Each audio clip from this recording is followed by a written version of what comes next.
Stacey Abrams has never held a job higher than a state legislator in the minority in the state legislature in Georgia. And yet today she spends her time promoting the conspiracy theory that she is in fact the real governor of Georgia. It's not an impressive performance at all, and yet Democrats love Stacey Abrams. Joe Biden has all but promised that he will pick her for vice president if he wins the Democratic nomination. Instead of being grateful for that, because it's kind of quite a promotion, Abrams says that she's insulted. Abrams told The Guardian, quote, "I think it is deeply problematic," we should note parenthetically she went to Yale Law School, that's how they talk, it's deeply problematic, "that there would be a discussion of relegating any woman to the role of second when the primary has yet to fully take shape. I think it's a reflection, again, of this notion of what leadership looks like." In other words, it's racist. Stacey Abrams is calling Joe Biden racist for offering her, in effect, the vice presidency and not immediately handing her the presidency itself. But if Biden isn't going to make her president, Abrams is hinting that she will run for it herself. The next election that's coming up is 2020. Really? I've heard. Okay. Will you be running for anything in that election? It's entirely possible. What? What would it be? What would it be? Yeah. If you had to rank them it would by probability. It would be an office. Howie Carr is a radio host, and he joins us tonight. Howie, so I'm sure, like me, you've been unemployed at various points in your life, as Stacey Abrams is now unemployed. She she had a low-ranking job, now she has no job.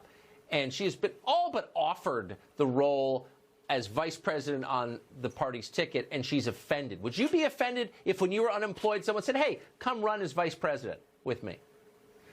I don't think so, Tucker. You know, there was a Hollywood studio mogul in the golden days of Hollywood, and he had instructions to his producers, writers, directors, and he told them self-pity is not good box office. And I don't think Stacey Abrams got the memo here. I mean, you know, she lost by 50,000 plus votes. I mean, this was not a cliffhanger. There were no missing Chads here. You know, she was defeated. And, you know, another old saying is close only counts in horseshoes and hand grenades.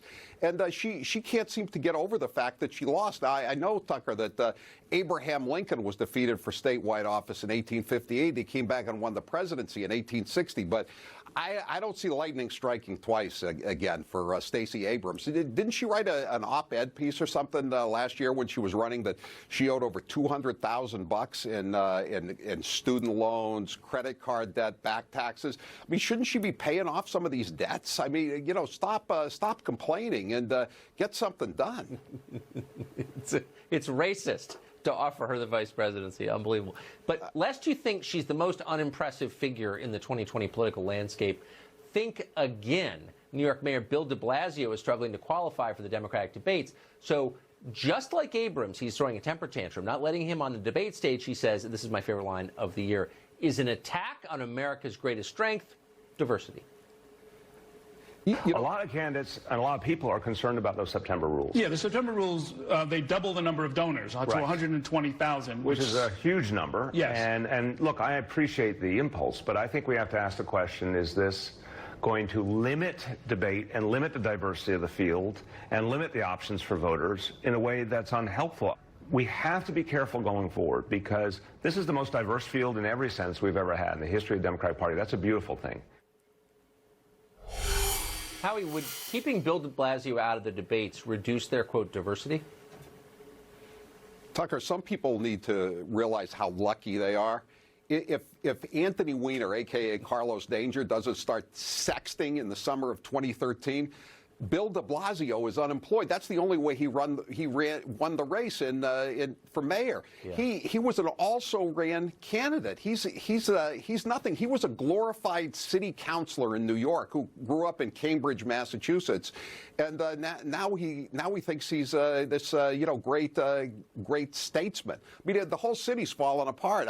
I was in New York on Friday, and I took an Uber, and I got stuck with a $35 congestion fee from 26th Street to LaGuardia, Tucker. This is the kind of new taxes he's imposing on everybody to save the planet.